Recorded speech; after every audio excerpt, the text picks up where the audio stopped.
Good morning from Plovdiv, Bulgaria. We haven't explored this town too much yet, but it looks so cool and we cannot wait to share it with you guys. There's so many ruins scattered around the city, and right now we're on our way to a coffee shop that gives you a great view of one of them.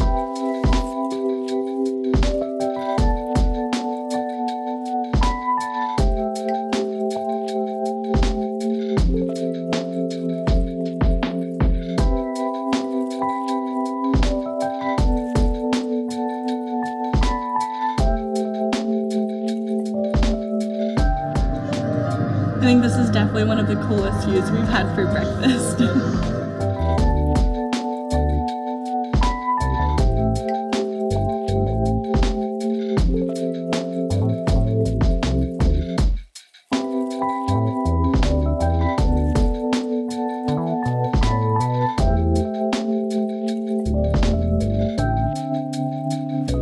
So the view that we had with breakfast was the Ancient Stadium of Philippopolis, and we found a plaque that shows a little bit of the history of it, and apparently it used to hold, or I guess I'm a little unsure if it's still intact and it's just underground, or if what we can see is all that's left and is recovered. It's just a really small portion of it. Yeah, it's just a very small portion, and the entire stadium used to be this very elongated horseshoe shape, and so what we're looking at is just the bend of the horseshoe shape. In the entirety of the stadium, it would hold 30,000 people, which is pretty incredible to think about. It's pretty cool that we get the view that we have of it, and it looks so well kept. Like, it's so clean, it's so beautiful, and especially with the sun shining right on it, it's just such a great view.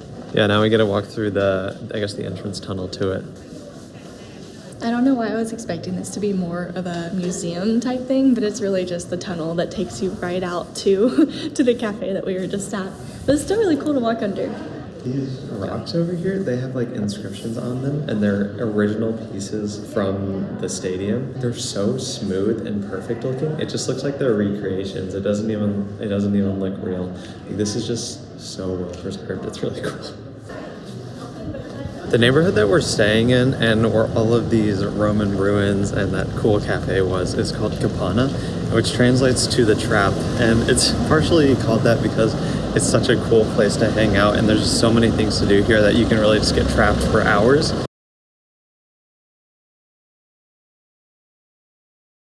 But we're actually heading a little bit outside of town now to a monument to the Red Army, and it's this massive statue on the top of a hill, just right outside of this neighborhood, so it's really only a 30-minute walk.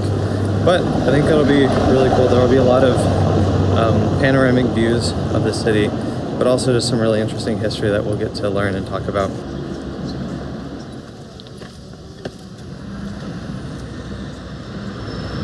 It was pretty cold when we left our apartment this morning, so we're both wearing our puffy jackets. But now that it's a little later in the day, we're feeling very out of place. There's people in like summer dresses, short sleeves, and we're just still in our puffy jackets. Kind of wish we dropped these off at home before we came over here. Seems like that's gonna be a lot longer than a 30-minute walk. Well, like 20-minute, right? Because we've already walked 10 minutes from... Yeah. It seems like it's a lot farther away than that. The hill that we're walking up right now is called the Bunarjik Hill. I'm not 100% sure on that name, but it's commonly called the Alyosha Hill, which is what the statue at the top of the hill is called. The monument is modeled after a Ukrainian soldier, and it's meant to commemorate all of the Soviet soldiers that died here during the occupation of Bulgaria during World War II.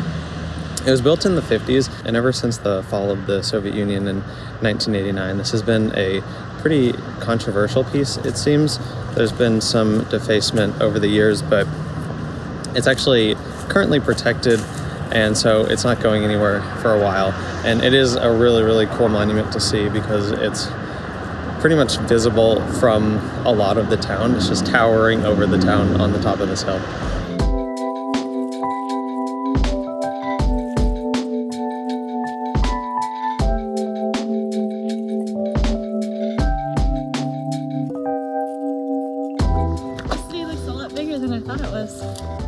Yeah, this is way bigger than we thought. Well, took a little bit of a wrong turn, but it looks like you can get around. It looks like there may also be a shortcut. Or we could get more lost. How we got on the wrong path, though. Well, It doesn't show it on Google Maps, but this is the general direction we're supposed to be going.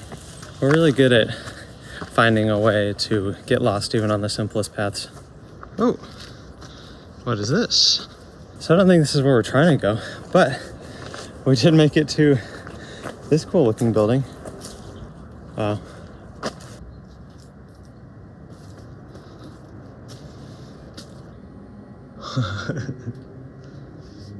I just love finding abandoned buildings. They're so fun to explore. You never know what you'll see. A lot of times it's just a bunch of trash, but every now and then there's a really cool one. So right there is our next stop probably. It's a clock tower called the Sahat Tepe, or Tepe? I have no idea. Sahat Tepe, I think. Oh, it looks like we're meeting back up with the road. Oh yeah, it's right through the trees. Okay, I think we made it, or we almost made it.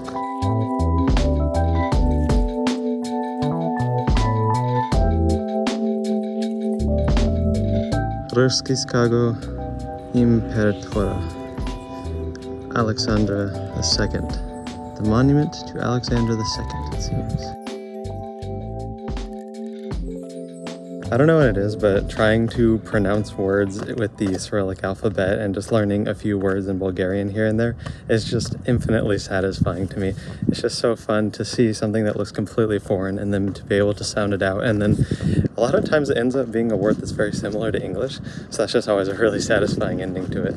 Alyosha, the name of this monument and the name of the soldier that it was modeled after, is actually the diminutive form of the soldier's name. His real name is Alexei, and going along with thinking the language and the alphabet is extremely cool here.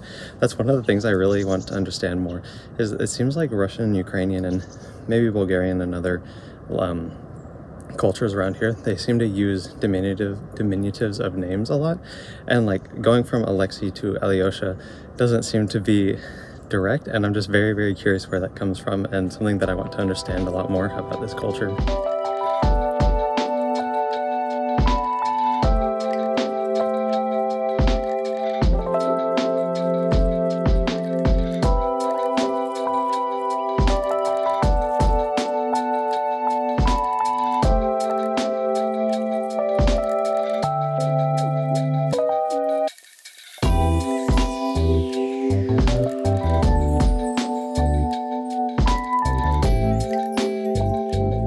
Right behind me there's a plaque, and the only word that I can make out of it is Slava, which I'm pretty sure means like long live.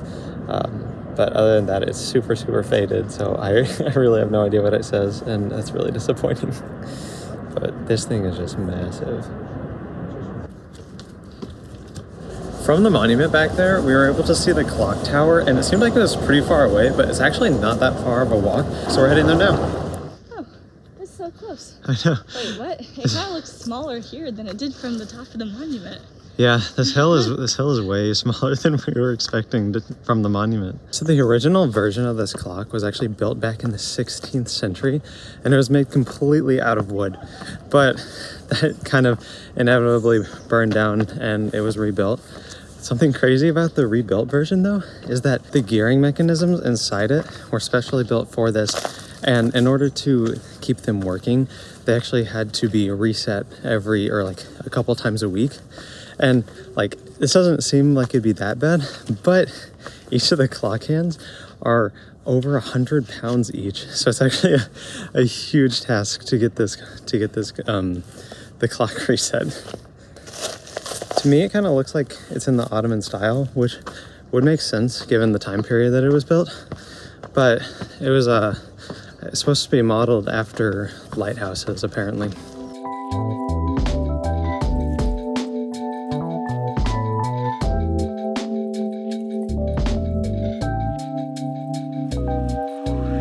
So we are just right over there. It really seems like it would have taken more than like 30 minutes to walk from there to here.